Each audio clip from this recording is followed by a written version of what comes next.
Teman-teman yang dirahmati oleh Allah Subhanahu wa taala, alhamdulillah pada hari ini kita bertemu dalam kesempatan yang baik ini, dan insya Allah sama-sama kita akan membahas mengenai pernikahan. Kita akan membahas selama beberapa menit ke depan mengenai pernikahan impian, yang mana setiap orang menikah pasti ingin terus bersama, tidak hanya di dunia tapi juga sampai ke surga Allah Subhanahu wa taala. Baik, sebelum membahas itu, sahabat-sahabat sekalian, kita harus memahami bahwa menikah adalah bagian dari ibadah. Kita lihat bagaimana Rasulullah SAW bersabda, jika seseorang menikah, maka ia telah menyempurnakan separuh agamanya. Karenanya bertakwalah kepada Allah Subhanahu wa taala pada separuh yang lainnya. Baik, sedang ingin share poster kah? Baik, teman-teman sekalian, apa maksud dari menikah adalah menyempurnakan setengah agama? Kita sering dengar ya, menyempurnakan setengah agama. Apa sih maksudnya? Kenapa menikah dikatakan setengah agama? Baik, kita akan lihat karena para ulama menjelaskan pernikahan adalah setengah agama. Maknanya adalah seseorang itu biasanya rusak karena agama seseorang itu biasanya rusak karena dua hal, yaitu kemaluan dan juga perut. Jadi seorang itu biasanya akan rusak agamanya karena dua hal, yaitu kemaluan dan juga perut. Kemaluan mengantarkan dia kepada zina, dan perut akan mengantarkan dia kepada keserakahan. Kalau seseorang sudah menikah, artinya dia membentengi dari salah satunya, yaitu dia membentengi dirinya dari zina. Maka dia tinggal berjuang di satunya lagi, yaitu dengan perutnya. Yang mudah-mudahan kalau dia menjaga perutnya, dia akan terjaga dari keserakahan. Begitu maksudnya teman-teman sekalian. Jadi kalau ada yang bertanya apa sih maksud pernikahan adalah setengah agama, karena dia sudah melindungi kita dari perbuatan untuk menuju kepada zina. Baik teman-teman sekalian, semua orang yang menikah memiliki tujuan. Tadi saya katakan kita ingin bahagia terus di dunia dan juga di akhirat. Gak ada orang menikah niatnya bercerai, itu gak ada. Ketika ijab kabul pertama kali, aku nikah terus aku pengen cerai, itu gak ada. Pernikahan semua orang ketika dia berniat untuk menikah pasti inginnya bahagia sampai akhir, sampai ke surga Allah Subhanahu wa taala. Itu sebabnya dalam surah Ar-Rum ayat 21 di dalam Al-Qur'an, ayat yang sering teman-teman lihat di dalam kartu-kartu undangan pernikahan, disebutkan tujuan pernikahan di sana. Apa sih tujuan pernikahan, teman-teman sekalian? Dalam surah Ar-Rum ayat ke-21, tujuan pernikahan adalah apa? A'udzubillahi minasyaitonirrajim. Bismillahirrahmanirrahim. Wa min ayatihi an khalaqa lakum min anfusikum azwajan litaskunu ilaiha wa ja'ala bainakum mawaddatan wa rahmah. Inna fi dzalika la ayatil liqaumin yatafakkarun. Di dalam surah Ar-Rum ayat ke-21, teman-teman semua yang dirahmati oleh Allah Subhanahu wa taala, Allah Subhanahu wa taala berfirman mengingatkan kepada kita semua, dan di antara tanda-tanda kekuasaannya ialah Dia menciptakan untukmu istri-istri dari jenismu sendiri, supaya kamu cenderung merasa tentram kepadanya, dan dijadikanlah di antara kamu rasa kasih sayang. Sesungguhnya pada demikian itu benar-benar terdapat tanda bagi kaum-kaum yang berfikir. Dalam surah Ar-Rum kita mendapatkan secara jelas bahwa tujuan pernikahan sakinah, mawaddah, warahmah. Sakinah, kita mengharap agar ketika kita menikah kita hidup dengan tenang, tentram. Mawaddah, ketika kita menikah kita pernikahan yang penuh dengan rasa cinta. Rahmah, penuh dengan kasih sayang. Ya, itu tujuan setiap orang dalam menikah. Oleh sebab itu, untuk teman-teman, terkhusus bagi yang belum menikah pada hari ini, ada cara-cara sebelum menikah supaya kita bisa mewujudkan tujuan pernikahan yang disebutkan dalam surah Ar-Rum ayat ke-21, yaitu pada saat ta'aruf. Ta'aruf itu banyak orang bingung. Ta'aruf itu apa sih yang ditanyain sebetulnya? Ta'aruf itu apa sih? Tentu saja secara singkat, kita tidak membahas ta'aruf pada hari ini ya, tapi secara singkat ta'aruf itu pertama niatnya adalah memang untuk menikah. Kemudian yang kedua tentu saja mendapatkan surat izin menikah dari orang tua ya, artinya adalah mendapatkan ridha dari orang tua bahwa kita memang diizinkan untuk menikah. Karena banyak orang tua yang mengatakan jangan menikah dulu, kuliah dulu, fokus kuliah, tapi kita sudah menjalin ta'aruf duluan. Jangan seperti itu, karena nantinya jatuhnya jadi pacaran syar'i, pacaran nggak ada yang syar'i sebetulnya. Tapi yang kedua adalah mendapatkan ridha. Maksudnya adalah dari orang tua, mendapatkan ridha dari orang tua, mendapatkan SIM, surat izin menikah dari orang tua. Maksudnya orang tua ridha kita untuk menikah. Karena ridha Allah fi ridhal walidain, syukrullah fi syukril walidain. Ridha Allah adalah ridha orang tua, murka Allah adalah murka orang tua. Ketiga, waktunya nggak boleh terlalu lama. Karena kalau terlalu lama pastilah akan mendekati zina. Namanya laki-laki perempuan sesoleh apapun, kalau sudah melibatkan perasaan, awalnya sayang, rindu, nanti lama-lama mungkin ucapan, tapi lama-lama nanti akan mengarah ke fisik. Karena manusia ini ada hawa nafsu, teman-teman sekalian. Jadi kalau terlalu lama, apalagi berbincang-bincang berdua terlalu lama, nanti lama-lama menuju ke perzinahan. Itu sebabnya kenapa Allah Subhanahu wa taala ingatkan, a'udzubillahi minasyaitonir rajim wa la taqrabuz zina, jangan dekati zina. Kalau terlalu lama nanti akan mendekati ke arah zina. Itu ta'aruf ya. Keempat, ta'aruf itu harus ada perantara, harus ada orang perantaranya. Nggak bisa hanya sekedar berdua saja. Mungkin guru perantaranya, mungkin orang tua, mungkin orang yang sudah menikah, sahabat yang sudah menikah. Jadi perantara ta'aruf itu nggak boleh orang yang belum menikah. Nanti mak comblang malah jadinya tertarik sama mak comblang nih. Harus orang yang sudah menikah. Baik, sebelum kita bahas mengenai pernikahan, sahabat sekalian, ada beberapa pertanyaan ketika teman-teman melaksanakan ta'aruf yang harus teman-teman tanya kepada orang tersebut. Pertanyaan-pertanyaan penting. Jadi untuk mendapatkan pasangan yang bisa membawa kita menuju ke pernikahan impian yang sakinah mawaddah warahmah itu harus kita pahami siapa orang itu sesungguhnya. Maka pertanyaan-pertanyaan penting adalah dalam ta'aruf, teman-teman harus tahu bagaimana visi misi dia ketika menikah. Ya, bagaimana pemahaman tentang keluarga serta visi misi pernikahan. Dia mau pernikahan ini maunya dibawa kemana, arahnya akan kemana. Oh, bagi saya pernikahan itu, contohnya misalnya, bagi saya pernikahan itu ibadah. Oke, pernikahan ibadah maksudnya apa? Dan pelaksanaannya bagaimana gitu. Jadi harus detail di situ. Jadi ta'aruf itu bukan lagi bertanya, oh udah makan belum, udah sholat belum, nggak kayak gitu. Ta'aruf itu membahas sesuatu yang penting. Misalnya dia mengatakan pernikahan adalah ibadah. Oke, pelaksanaannya gimana? Misalnya saya akan bersama-sama, contoh ya, belajar Al-Quran bersama-sama misalnya. Atau kita akan merencanakan untuk kajian bareng-bareng suami dan istri supaya kita bisa mendapatkan ilmu, supaya kita paham menjalankan rumah tangga misalnya. Visi misi pernikahan, goalsnya adalah pernikahan ini contoh ya, akan melahirkan generasi-generasi yang hebat yang akan menolong agama ini, contoh lah seperti itu. Jadi kita harus tahu dulu tentang visi misi pernikahan dia itu seperti apa. Kita harus memahami pikiran dia seperti itu. Kedua, tanyain sama dia, sejauh mana kesiapannya untuk menikah. Kamu kan lagi ta'aruf nih sama saya, ta'aruf itu kan tujuannya menikah, sejauh mana kesiapan kamu. Kalau dia bilang nggak siap sih, masih 2 tahun lagi, nggak usah, berarti nggak usah ta'aruf sama orang tersebut gitu. Jadi sejauh mana kesiapannya untuk menikah itu secara ada yang kesiapan menikah itu dari segi dari segi banyak hal, dari segi kematangannya, dari segi finansial. Kita nggak cari yang kaya raya, tapi kita cari orang yang bisa menafkahi kan. Tapi kita harus tahu menikah itu membuka rezeki, tapi juga kita harus realistis. Orang tersebut juga harus paham tugas kewajibannya adalah untuk menafkahi. Jadi dia harus punya sesuatu penghasilan untuk menafkahi anak istrinya misalnya. Dia bertanggung jawab misalnya. Dan juga kesiapan ilmu. Ngerti nggak itu tentang rumah tangga? Jadi tanyakan sama dia sejauh mana kesiapannya untuk menikah ya. Kemudian yang ketiga, tanya, pastikan dia paham tentang peran, hak, dan kewajiban suami istri. Ini akan kita bahas pada hari ini. Paham nggak dia tentang hak dan kewajiban suami maupun istri? Contoh, laki-laki harus paham kewajibannya mencari nafkah. Dan kalau dia paham, maka dia akan sungguh-sungguh bekerja untuk menafkahi anak istrinya. Tapi ada jenis orang-orang yang mengatakan, istri saya sudah bekerja, ya sudah selesai tanggung jawab saya karena dia sudah bekerja, dia sudah punya penghasilan sendiri. Padahal perempuan walaupun sudah bekerja tetap uangnya 100% adalah milik dirinya sendiri. Suami kalau sudah bekerja, uangnya sebagian milik anak istrinya untuk dinafkahi. Dia harus menafkahi. Jadi harus tanya, kamu paham nggak sih tentang hak dan kewajiban dari seorang suami dan istri? Harus paham mengenai itu dan dengar bagaimana jawabannya.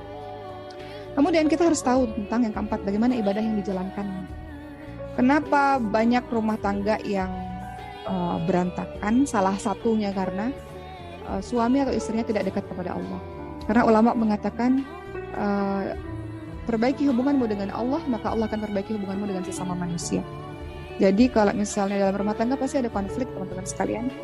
Ketika dia adalah orang yang beribadah baik, maka dia tahu dia akan fokus dalam mendekatkan diri kepada Allah Subhanahu wa taala. Suami fokus pada pendekatan diri kepada Allah, istri fokus pada pendekatan diri kepada Allah dengan lebih banyak mengajinya kah, qiyamul lailnya kah, banyak salatnya kah dan sebagainya. Perbaiki hubungan dengan Allah, maka Allah akan perbaiki hubunganmu dengan sesama manusia. Jadi pastikan bagaimana dia menjalankan ibadahnya. Karena banyak orang menikah mengatakan, suami saya nggak pernah sholat sama sekali. Suami saya marah kalau saya ikut kajian. Pertanyaannya, dulu waktu ta'aruf atau dulu waktu masa pengenalan, emangnya nggak tahu mengenai hal ini?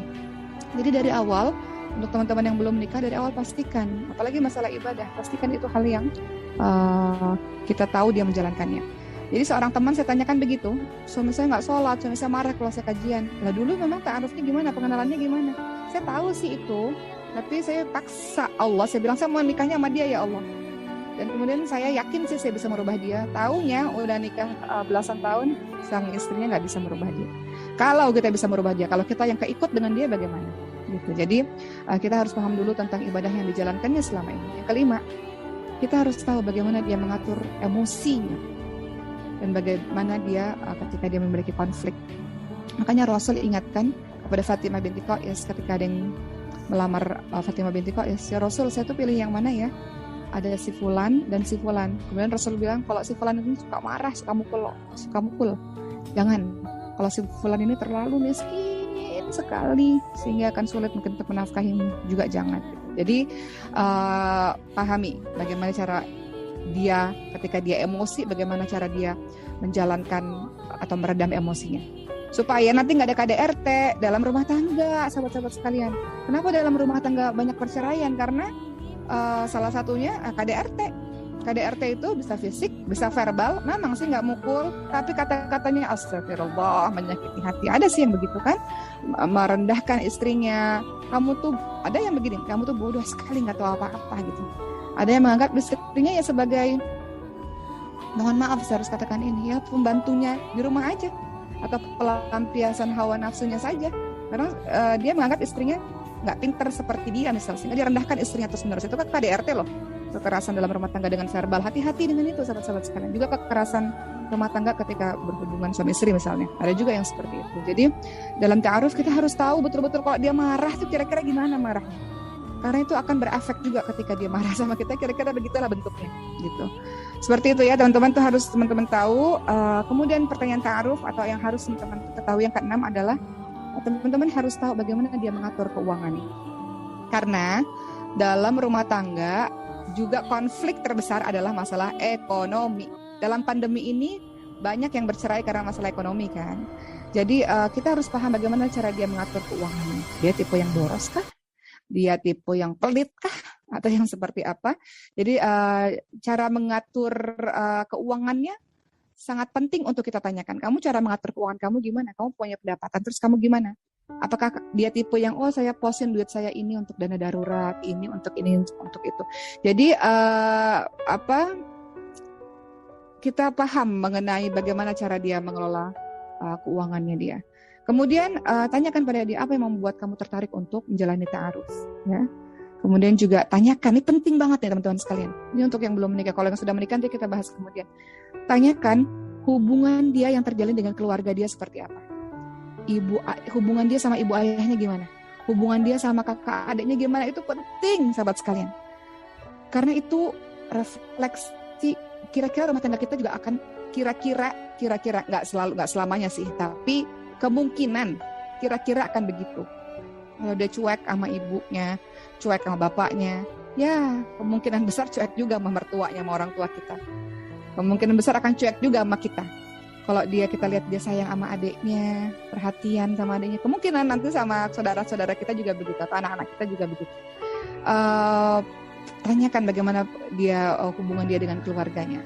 Ya, kemudian juga yang terakhir adalah tanyakan tentang cita-cita dia, masa depannya dia, kira-kira dia punya gambaran seperti apa gitu. Itu pertanyaan-pertanyaan penting lah dalam ta'aruf, yang dengan pertanyaan-pertanyaan tersebut kita bisa tahu tentang orang itu seperti apa, sehingga bisa menuju ke pernikahan impian kita ya. Ini judul kita pada hari ini kan, pernikahan impian.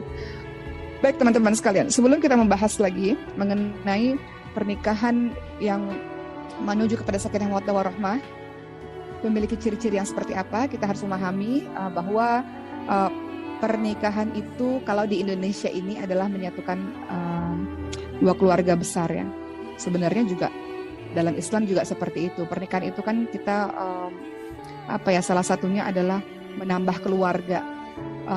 Dalam Islam juga diajarkan contohnya misalnya mertua adalah ibu kita. Kita memperlakukan mertua seperti kita memperlakukan ibu kita sendiri, seperti itu.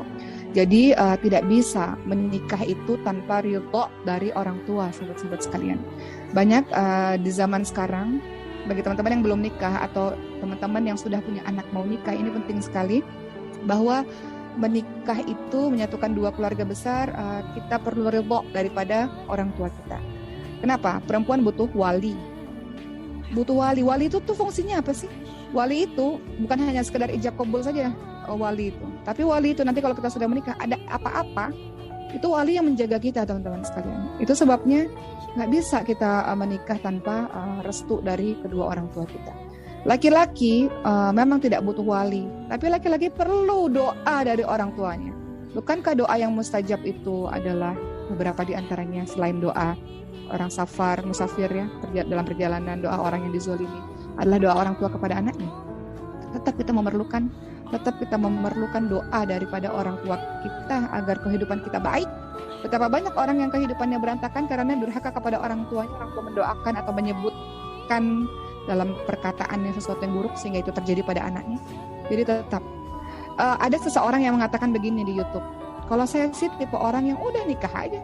Kalau misalnya orang tua nggak merestui, ya sudah nggak apa-apa, kawin lari aja dulu, ntar juga punya anak orang tua merestui. Saya tidak setuju dengan itu, teman-teman sekalian. Kita ini kadang ada yang setuju sama orang, kadang nggak setuju gitu ya. Sesuatu hal yang biasa. Tapi kalau menurut saya pribadi dari awal, jangan buat orang tua, ya Allah, orang tua itu punya batas waktu. Ini ayah saya karena baru meninggal sebulan yang lalu ya. Jadi orang tua mendadak lagi meninggal. Jadi teman-teman jangan pernah menyakiti hati orang tuamu hanya karena seseorang laki-laki atau seseorang yang engkau temui baru-baru ini. Orang tuamu itu sejak awal puluhan tahun bersama denganmu, mendidikmu, yang nggak tahu apa-apa jadi pintar, yang baik, lemah nggak bisa apa-apa jadi sehebat ini, secantik ini, seluar biasanya ini. Kemudian engkau tinggalkan orang tuamu hanya demi seseorang yang baru datang begitu saja. Teganya dirimu gitu ya, tega sekali dirimu, teman-teman sekalian, menyakiti hati orang tuamu. Jadi jangan membuat orang tua menangis termasuk bagian dari durhaka kepada orang tua. Jadi jangan membuat orang tua menangis karena kesalahan atau kemaksiatan atau dosa yang kita lakukan atau membuat dia kecewa, tapi buat orang tua menangis karena bangga dengan kita. Karena bangga punya anak seperti kita, punya anak soleh, soleha, hebat seperti kita. Begitu teman-teman sekalian ya. Jangan sampai engkau menyesal memilih seseorang dibanding dengan orang tua. Nanti kalau kita jadi orang tua baru deh ngerasain betapa sakitnya itu ya. Anak yang kita cintai, yang kita sayang-sayang kok jadi seperti ini. Begitu, jadi restu orang tua sangat penting, sahabat sekalian. Kita memerlukan beliau ini untuk mendoakan kita. Kita memerlukan beliau ini untuk menasehati kita. Jadi menikah dengan restu dari orang tua. Kalau nggak diberi restu, tabayun dulu, ngobrol dulu, komunikasi dulu sama orang tua. Tak kenal mungkin orang tua dengan calon tersebut, tak kenal maka tak sayang. Tapi kalau memang mentok orang tua mengatakan tidak, ya sudahlah teman-teman sekalian. Ya sudahlah ya. Jadi ridallah fi ridal walidain, sabtullah fi sabtul walidain. Ridha Allah ada pada ridha orang tua, murka Allah adalah murka orang tua. Baik, berikutnya teman-teman sekalian, dalam pernikahan saya ingin fokus kepada apa yang kita lakukan dalam pernikahan kita. Setelah tadi kita bahas mengenai orang tua, dalam pernikahan ini tidak bisa menikah itu tidak ada kerjasama. Harus ada kerjasama dalam pernikahan. Itu yang akan saya bahas pada hari ini. Dalam pernikahan harus ada kerjasama. Kerjasama dalam hal apa? Ada 4 hal yang ingin saya bahas. Poin pertama adalah kerjasama dalam bantu-membantu untuk kebaikan dan mencegah kemungkaran. Jadi kalau nanti sudah menikah, harus ada kerjasama dalam 4 hal kalau ingin mewujudkan pernikahan kita menjadi pernikahan impian. Pertama adalah kerjasama dalam bantu-membantu menuju pada kebaikan, mencegah pada kemungkaran. Kedua, kerjasama dalam menunaikan hak dan kewajiban. Gak bisa istrinya doang yang menunaikan hak, yang melaksanakan kewajiban. suaminya tidak, nggak bisa. Jadi harus kerjasama dalam menunaikan hak dan kewajiban. Yang ketiga, harus ada kerjasama untuk saling menghebatkan. Suami istri itu harus saling menghebatkan, bukan suaminya naik terus, istrinya makin terinjak-injak, nggak bisa. Jadi kerjasama itu adalah saling menghebatkan. Kerjasama untuk pernikahan itu adalah kerjasama untuk saling menghebatkan. Yang keempat, pernikahan itu adalah kerjasama untuk saling memupuk cinta dan terus bersama hingga ke surga. Jadi selalu harus ada kedua-duanya. Nggak bisa perempuannya sendiri yang cinta terus laki-lakinya enggak, atau laki-lakinya yang kecintaan istrinya nggak bisa. Jadi harus ada 4 kerjasama. Baik, kita akan membahas pada hari ini satu persatu. Pertama, rumah tangga itu dalam menuju rumah tangga impian sakinah mawaddah warahmah harus ada kerjasama. Yang pertama, kerjasama bantu-membantu dalam menuju kebaikan dan mencegah kemungkaran. Dalilnya ada dalam surah At-Taubah ayat 71. Bagaimana Allah SWT berfirman, A'udzu billahi minasyaitonir rajim, wal mu'minuna wal mu'minatu ba'duhum awliya'u ba'd, ya'muruna bil ma'ruf wa yanhauna 'anil munkar wa yuqimuna as-salata wa yu'tuna az-zakata wa yuti'una Allah wa rasulah. Ya, jadi orang-orang yang beriman, kata Allah SWT, laki-laki dan perempuan sebagian mereka adalah penolong bagi sebagian yang lain. Laki-laki tolong perempuan, perempuan tolong laki-laki, istri tolong istri tolong suami, suami tolong istri. Ya, jadi ini bermakna global, sahabat sekalian. Tapi kalau kita mau ayat ini mau kita masukkan dipersempit di pernikahan, berarti suami tolong istri, istri tolong suami. Walaupun ayat ini global ya. Orang-orang yang beriman, laki-laki dan perempuan, sebagian mereka adalah penolong bagi sebagian yang lain. Mereka menyuruh mengerjakan yang ma'ruf, yang baik-baik, mencegah dari yang mungkar. Mereka mendirikan salat, menunaikan zakat, dan taat kepada Allah dan Rasul-Nya. Ya. Kemudian dalam surah Al-Maidah ayat 2 juga ada perintah untuk tolong menolong antara laki-laki dan perempuan dalam amar ma'ruf nahi mungkar. Apa kata Allah SWT dalam surah Al-Maidah ayat 2? A'udzu billahi minasyaitonir rajim. Wa ta'awanu 'alal birri wat taqwa wa la ta'awanu 'alal itsmi wal 'udwan. Tolong menolonglah kamu dalam kebaikan dan takwa. Jangan tolong menolong dalam dosa dan permusuhan. Contoh tanpa menyebut nama siapapun. Melihat pasangannya, contoh ya, narkoba misalnya. Misal ini contoh ekstrim. Tanpa mengaitkan dengan siapapun ya teman-teman sekalian. Ini termasuk apa ini? Ini wala ta'awanu 'alal itsmi dan wala ta'awanu 'alal itsmi wal 'udwan. Jangan tolong menolong dalam dosa dan permusuhan. Misalnya jangan pasangannya ikut-ikutan. Ketika mengetahui misalnya istrinya atau suaminya narkoba misalnya, jangan ikut-ikutan. Justru harusnya jangan tolong menolong dalam dosa dan permusuhan. Kalau ikut-ikutan berarti masuk dalam ayat ini, tolong menolong dalam dosa dan permusuhan. Misal, contoh lain. Suami misalnya menolong istri untuk berbakti pada ibunya, atau sebaliknya istri menolong suami untuk berbakti pada orang tuanya. Kan ada istri yang mengatakan, suamiku pilih saya atau ibumu. Kan ada yang begitu. Ya nggak bisa dipilih lah sahabat-sahabat sekalian. Kalaupun dipilih ya pilih ibu lah harusnya. Ya. Jadi tolong menolong dalam mengerjakan kebaikan. Nggak boleh istri mengatakan pilih saya atau pilih ibumu, nggak boleh sahabat-sahabat sekalian. Nggak boleh seperti itu. Justru istri tolong suami untuk suaminya bakti sama ibunya. Ayah, abi atau apapun itu udah ke rumah ibu belum? Ini kita punya rezeki berlebih, udah kasih uang ke ibu belum? Kayak gitu ya, harusnya begitu. Atau contoh suami istri saling tolong menolong dalam kebaikan. Contoh misalnya suami lagi berkonflik sama adiknya misalnya. Istri ini jangan jadi kompor. Aku juga sebel tuh sama adik kamu tuh. Kan ada tuh rumah tangga bermusuhan antara istri dan saudara suami, ada yang begitu. Justru istri mendamaikan, mengademkan keadaan.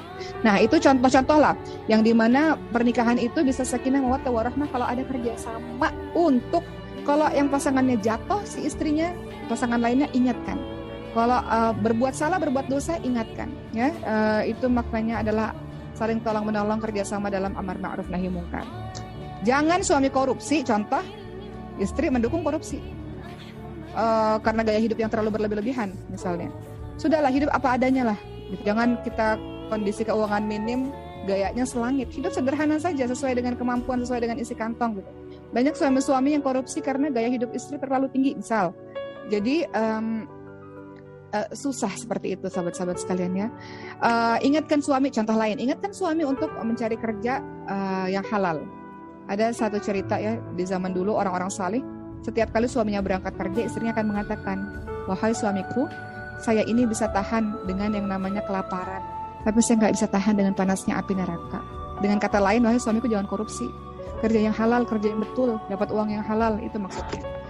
Kemudian amar ma'ruf nahi munkar dalam rumah tangga, kerjasamanya apalagi saling mengingatkan dalam ibadah. Baca Quran suamiku, baca Quran istriku. Sudah hari ini saya belum lihat kamu baca Quran, coba baca Quran. Seperti itu ya. Dan juga contoh lainnya adalah kerjasama dalam menutup aib rumah tangga misalnya. Itu juga bagian dari amar ma'ruf nahi munkar ya. Kita mencegah kemungkaran, suami melakukan sesuatu kemudian kita ingatkan dia dan kita tutup aibnya, itu juga termasuk dari kerjasama dalam melakukan kebaikan dan mencegah kemungkaran. Baik, kita masuk ke poin kedua. Rumah tangga bisa berhasil dengan adanya kerjasama suami istri dalam menunaikan hak dan kewajiban. Harus paham dan harus saling tahu dan harus saling support, saling mengingatkan untuk menunaikan hak dan kewajiban. Apa sih hak dan kewajiban dari laki-laki dan perempuan? Secara singkatnya kita bisa lihat dalam surah An-Nisa 34. Allah Subhanahu wa taala berfirman, "A'udzubillahi minasyaitonir rajim. Ar-rijalu qawwamuna 'ala an-nisa'i bima faddalallahu ba'dahum 'ala ba'di wa bima anfaqu min amwalihim." Laki-laki adalah pemimpin bagi wanita. Oleh karena Allah telah melebihkan sebagian laki-laki atas sebagian wanita, dan karena laki-laki menafkahkan sebagian dari harta mereka. Kemudian ayat itu dilanjutkan dengan, jadi laki-laki di sini ya dikatakan laki-laki itu qawwam, pemimpin, salah satunya dia punya tugas, kewajiban menafkahi. Nah itu tuh kita temui dalam ayat ini. Kalau wanita apa? Ayat tersebut dilanjutkan, fasolihatu qanitatun hafidhatul lil ghaibi bima hafidhallah. Kalau wanita adalah mereka yang taat kepada Allah. Kalau taat kepada Allah, pasti dia akan taat kepada suaminya, karena kita disuruh untuk taat kepada suami kita selama suami kita adalah menyuruh kepada yang betul ya. Dan kemudian memelihara diri, menjaga diri ketika suaminya tidak ada. Jadi maksudnya adalah perempuan ini perempuan yang bisa dipercaya, dia menjaga dirinya. Suaminya pergi keluar-keluar, misalnya suaminya pergi ke kerja, ya aman-aman saja. Istrinya adalah istri yang setia, istri yang bisa menjaga diri, menjaga harta suaminya, menjaga rumah suaminya, menjaga anak-anak suaminya, seperti itu. Begitu ya teman-teman sekalian. Jadi pahami kewajiban suami. Yang menjadi haknya istri adalah memberikan nafkah harta. Kenapa? Perempuan itu punya keterbatasan, dia ada menstruasi, dia ada hamil, ada nifas, ada menyusui, dia terbatas. Maka laki-laki itu memiliki kesempatan kerja lebih banyak. Dukungan sosial lebih dituntut untuk menafkahi, seperti itu ya. Jadi di sini kita lihat bahwa kewajiban suami yang menjadi hak istri adalah memberikan nafkah harta, seperti itu.